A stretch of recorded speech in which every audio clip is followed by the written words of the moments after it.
Hello, everyone. Our professional development today will be on setting boundaries, and this presentation is by the training, membership, and professional development team. So that's Gabe Green, Sahar Mugnia, myself, Victoria Gutierrez, and Karsten Schutt. Hi everyone, I'm Sahar, and I'm going to start off the presentation by talking about the problem with saying yes. So for the sake of this presentation, when we say saying yes all the time, we're referring to when people say yes to opportunities, people, and work, even when they're not in the mental or emotional state to be doing so. So this could be agreeing to take on extra work that you don't have time for, saying yes to plans that you're not in the right emotional state for or the right mental state for, or even just using time that you designated for your family to do work or even for yourself to do work. And so that's just what we're referring to throughout this presentation.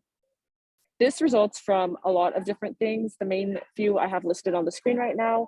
One of them is people pleasing. Oftentimes we feel that others will be upset with us or they'll think less of us if we deny a request that they have, which is absolutely not the case, but we'll get to that later.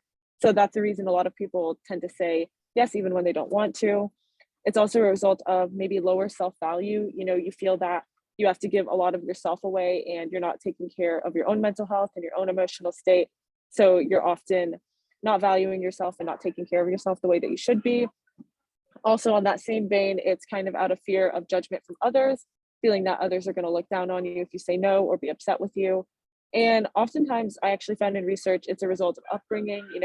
When you often feel that you have to be there for others or that you feel like you need to constantly say yes to others, that can be from the result of upbringing as well. And we can go on to the next slide now. Okay, so why is this a problem? This is a problem for a few different reasons that I also have on this slide. The first one being that your own priorities and values may suffer. So if you're constantly working towards other people's goals, or if you're constantly doing things for other people, your own priorities may start to fade away a little bit because you're so focused on helping others that you're kind of forgetting about yourself. In the same kind of vein, it also may lead to a loss of passion. You may start to see the things that you used to like to do as a burden because you feel like you have to do them or you have to work through them, and you're just agreeing to do too much for it, to where it starts to feel like more of a burden than something you actually want to be doing. You may also start to feel unable to give your all. So an example of this is joining a bunch of student organizations and they're all asking you to do different things at different times and you really can't handle it. So instead of giving 100% to each organization, you're only giving about 10%. And that's not fair to you. And it's also not fair to the organizations that you're a part of.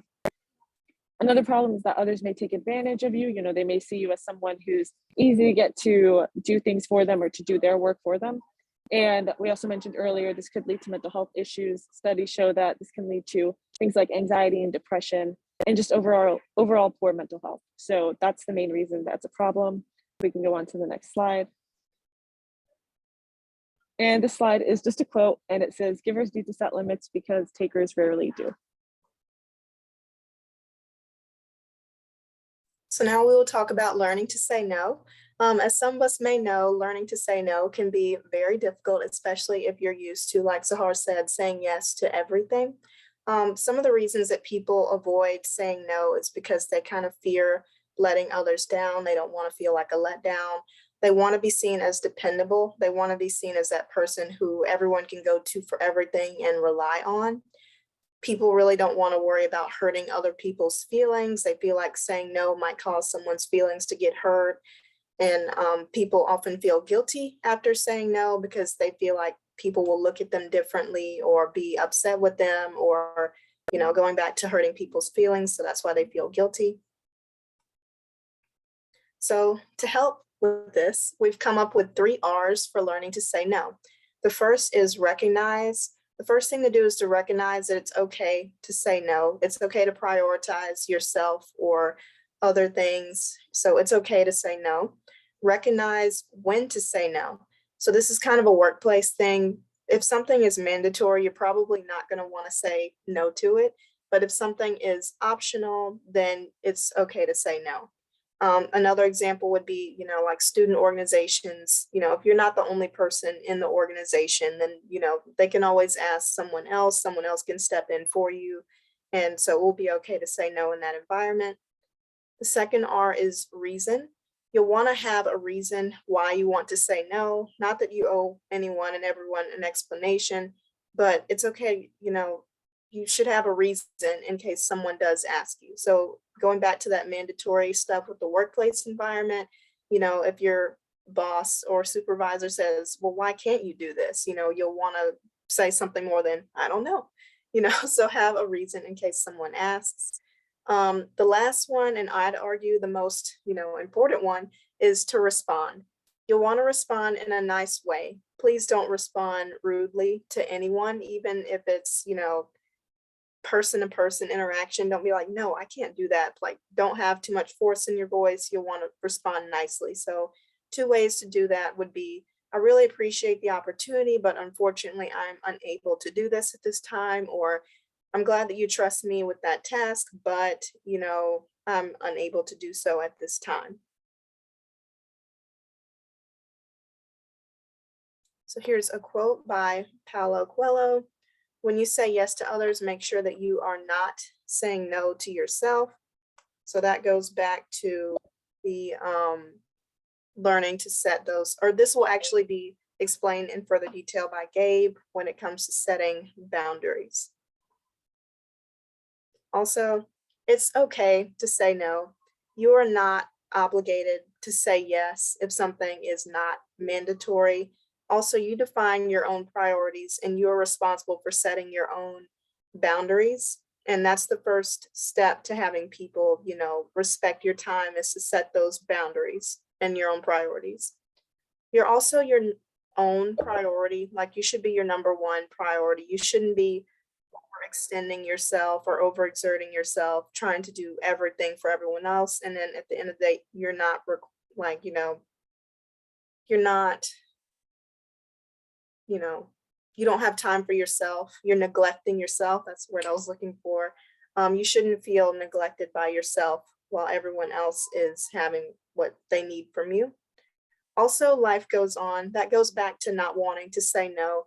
Someone is not gonna, hate you forever if you tell them no just one time.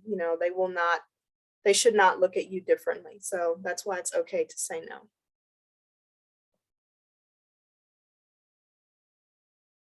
And also, here's a quote. It says, give yourself permission to say no to anything that makes you unhappy or drains your energy.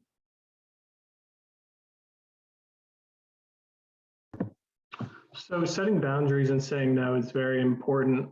When you do set boundaries, you're recognizing your own needs and respecting them. And if you say yes to everything, you're going to end up exhausted, resentful, loss of passion, lesser quality of work. So by saying no, you're allowing yourself time to rest and recharge and take a break. And most importantly, you're giving yourself some free time to focus on your own values and goals. If you're so busy, you won't have time to, to sit down and do the things you really enjoy. So by taking the time, you're giving yourself time to do that. So when you say no, you have a bunch of free time now. Here are some ideas of what you can do. Take a walk, spend time with loved ones. If you have a puppy, play with your puppy, do something fun or creative. My favorite, take a nap. It's just allowing yourself free time to do whatever you enjoy doing.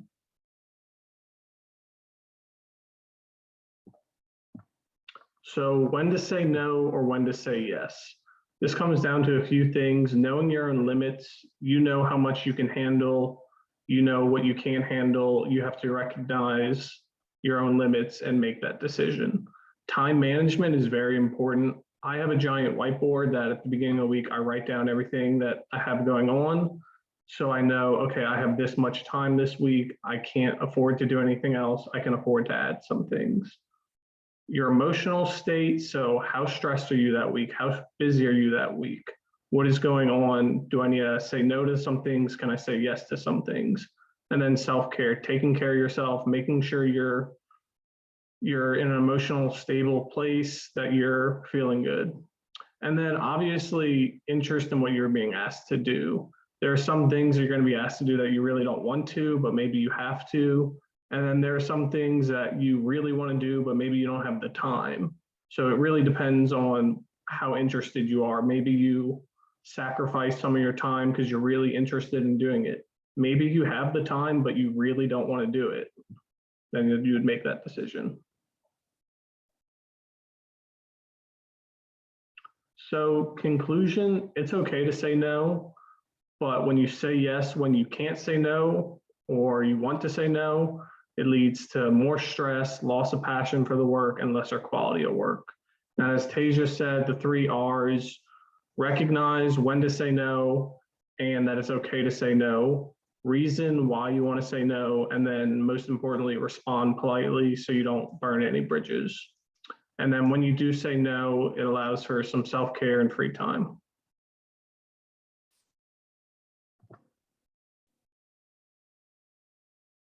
Okay, so that, All right. oh, sorry, Sahar, go ahead. Okay. Sorry, I thought I was doing the part. But okay, so thank you for listening to our presentation. We just kind of wanted to open up the discussion and see if this resonated with anyone. So if anyone wants to speak up on just like if they relate to this or how it made them feel, now's the time to do so.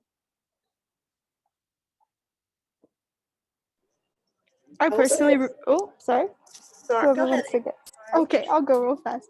I personally struggle with this a lot. I'm very much a people pleaser, so I really appreciated your guys' 3 R's. I feel like those were very helpful. So thank you for sharing that.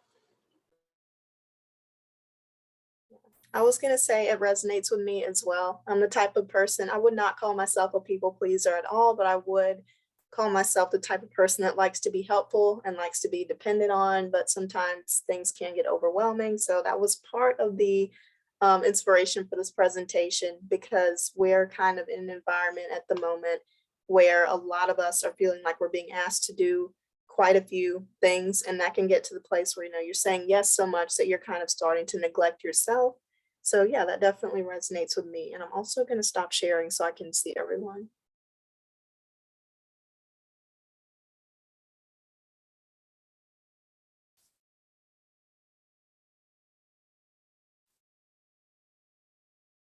I just want to emphasize that like these feelings of, having to people please and putting a lot of self-worth in the things that you produce is something that just isn't unique to being an undergraduate student. It follows you through graduate school, through your postdoc, and into your professional life. So I just want to emphasize the importance of learning self-care and setting your own boundaries, and with the note that these are going to evolve over time so that you can kind of enter into the professional workforce with a healthy mindset, and also being able to give your 100% with a healthy mind as you go forward. So.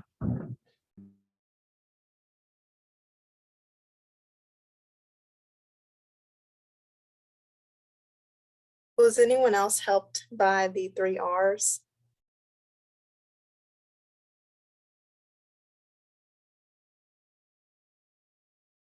I love the 3 R's. Did you say that you guys came up with that? We did. I love that.